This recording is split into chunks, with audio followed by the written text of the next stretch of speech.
Hi there, Sandra here from createinspain. Today I wanted to mention print and cut on the XTool S1 using Studio.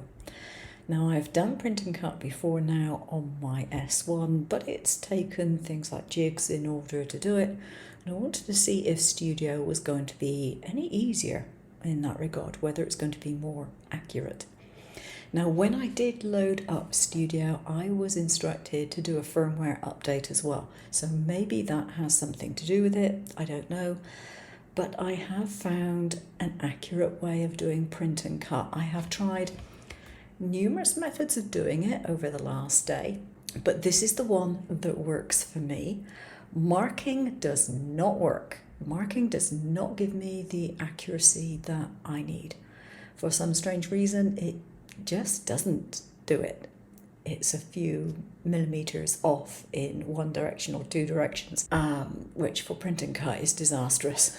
It doesn't matter if you're just cutting something out, but if you're printing and cutting around the edge of it, yes, it matters an awful lot. And I do a fair amount of card making and things like three-dimensional printed objects, things like little houses and cafes and bird cages and heaven knows what else. So to do a print and cut on this is really handy, and there is no print button as yet in XTool software. At least if they've put it in there, they must have hidden it well, because I haven't found it. So to do a print and cut, what I do is I use other cutter software that I have to create an SVG, which has got a print layer. I don't have to import the print layer when I do this. I can just import the cut lines once I've printed it out. But I print it out from other software because I can't print it in this one. Silly, because it's the only vector creation software I have on both my iPad and my Mac that I cannot print from. I know that lasers were traditionally used for cutting different things, but since they can cut paper and card, why not allow us to have a print function which would make life just a little bit easier? Enough of the rant. You'll see here that I've got some shapes. Now these, let me just zoom in. Here we go. These corners here are what I would normally class as registration marks. They have been printed onto my paper along with the hearts, for example. But I only want to cut the hearts out. I don't want to cut these out. So these I would actually set to no output, basically. And that's fine. As long as they are grouped and they're not going to shift in relation to each other, I'm set to go.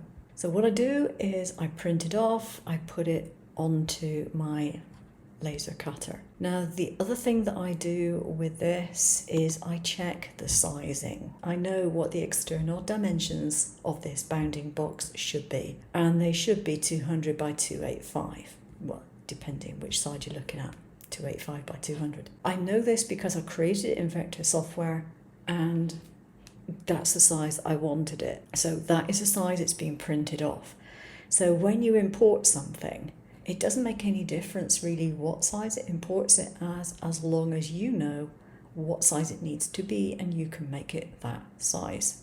Okay, because you're not printing in this, so it won't make any difference to the quality of print, and the vectors aren't affected by that. They are scalable, so you can make them whatever size you like. So make sure it's the same size, and I've just gone for what is basically going to fit on an A4 piece of paper without having print margins in the way. So put it onto my XTool S1.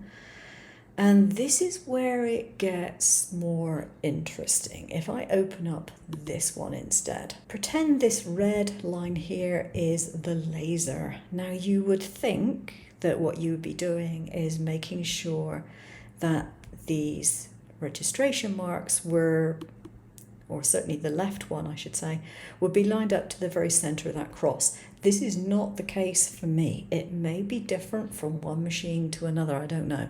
I've only got one, so I can't tell. But if I do that, my print and cut is off. The outside of the laser, where it starts to get a bit fuzzy, is up here, and then this one is in the middle. Okay, Now, as long as I put my laser in that particular position, I will get a perfectly good print and cut, to the extent that I can cut out three-dimensional patterns which are going to have to fit together quite closely and know that they're well cut out. If you're trying to do a three-dimensional project and your cut is off and your lines are off for your print, you're not going to have a very easy time of it putting it together. It's just not going to work well. It's very, very important. And again, even if you're doing something like stickers and you want a border around it, you don't want it 1.5 mil on one side and 2 mil on the other. You want it to be lined up. And that is how I have managed to do it. As I mentioned, I did try doing it with this.